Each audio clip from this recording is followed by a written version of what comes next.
Эстони улс 2 цагийн дотор компани байгуулдаг. Сингапур бол 3 хоногийн дотор компани байгуулдаг. Монгол улс бол 53 алхмыг давж компани байгуулдаг. Сингапур бол 30 хүрэхгүй алхамтай. Эстони бол 20 алхамтай. Нэгсэндээ маш их хүнд сурталтай байсан. Монгол компани байгуулах үйлчлэл ажиллагаа эхлэхэд зардал нь 230 мянга. Сингапурт бол энэ компани байгуулах үйл явдал зардалгүй.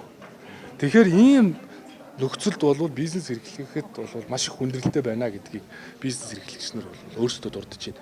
Дэлхийн 190 улсаас 81-р байранд орсон байна. Монгол улс бизнес эрхлэх та юу орчин мөн та улс мөн үү гэдэг. Тэр энэ бол чамлахаар үзүүлэлт.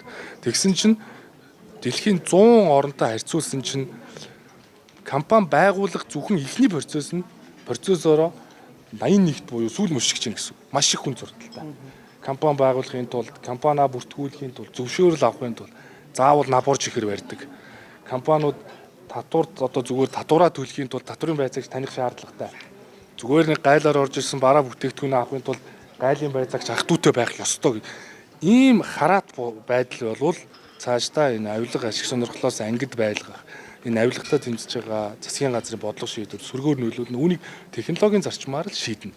Тийм учраас бид нар e-бизнес платформыг агсан түвшинд гаргахаар зөвлөмж гаргасны дагуу хувийн эрх зүйн шинжилгээг хийх шаардлага үүсэж байна. Дампуурлын эрх зүй, иргэний эрх зүй, харилцаа шинжлэх шаардлага үүсэж байна. Coming up in new knowledge, so I have. Онцлог зүйл бол Сингапур улсаас авч болох туршлага бол бүртгэлийг бол зөвхөн бас төр хийн, тэхүү төр хувийн хамтарлаар бол бид нар компани аж ахуйн нэгжийн үйл ажиллагаар болон эрүүл байгааг ч гэсэн тодорхойлж болдог. Жишээлбэл компанийг бүртгүүлэхэд бол маш 50 дахь шаардлага багтай аль болох олноороо эргээд компанийг бүртгүүлж болдог бол ямар нөхцөлд яг нөгөө хууль эрх зүйн шалгуурууд тавигдаж эхэлдэг вэ гэхээр банк санхүүгийн үйлчлэгийг үзүүлэх буюу тухайн аж ахуйн нэгж банкны данс нэг гүйлгээ хийгээд эхлэх цагт бол KYC буюу тухайн банкны салбарын өөрийнхөө үнэлгээ болон хяналт шалгалтаар тухайн аж ахуйн нэгжээс эрүүл байгаа эсхийг тогтоогоод татан буулгах шаардлагатай бол ингээд хийгээд энэ ажлыг хийгээд явдаг ийм онцлогтой байгаа. Тэгэхээр эдгээр сайн туршлага мөн түншлэн Эстони улсаас авч болох